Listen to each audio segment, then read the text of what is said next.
Qui es-tu vraiment? Qu'as-tu fait de tes talents?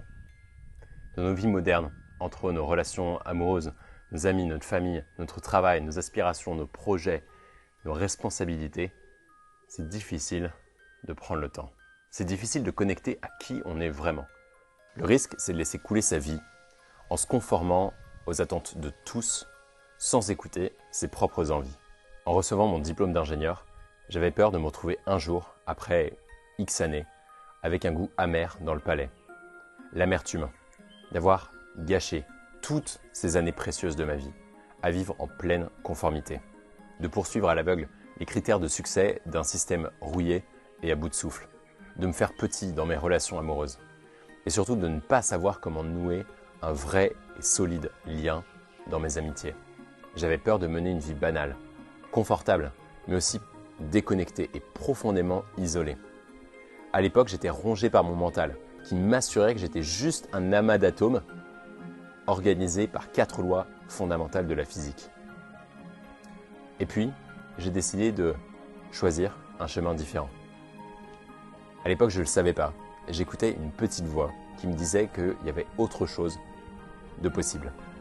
Frère, sais-tu ce qu'on ressent quand on ouvre son cœur à soi-même, aux autres et à la vie? Sais-tu ce qui se cache au plus profond de toi, au-delà de la superficie? Je crois que chacun d'entre nous est ici pour une raison. Seulement dans cette mer de sarcasme, de nihilisme et de distraction, c'est difficile de s'en faire une claire vision. Nous sommes appelés à goûter et à exprimer les profondeurs de notre intériorité, de découvrir ce à quoi on inspire profondément, pour mener une vie alignée, incarnée et qui nous correspond vraiment.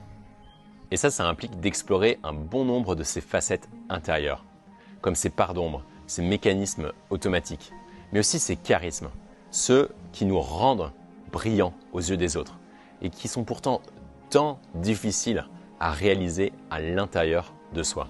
Renouer du lien avec la vie demande d'abord de relier du lien avec nous-mêmes, de redécouvrir son corps et de nouvelles façons de le mobiliser, de traverser ses peurs et de braver ses difficultés, d'inviter du flow, de la joie et du lâcher-prise, de savoir ce qu'on veut et ce qu'on vaut, de s'ouvrir aux autres, de renouer du lien solide avec des frères qui nous inspirent réellement.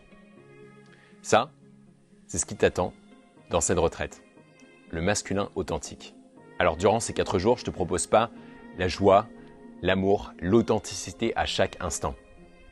Mais si tu es en chemin, je te propose de s'y rapprocher ensemble et en même temps. Alors si tu ressens l'appel, en selle, inscris-toi à l'aventure et goûte aux meilleures facettes de ton masculin en reprenant les rênes de ton destin.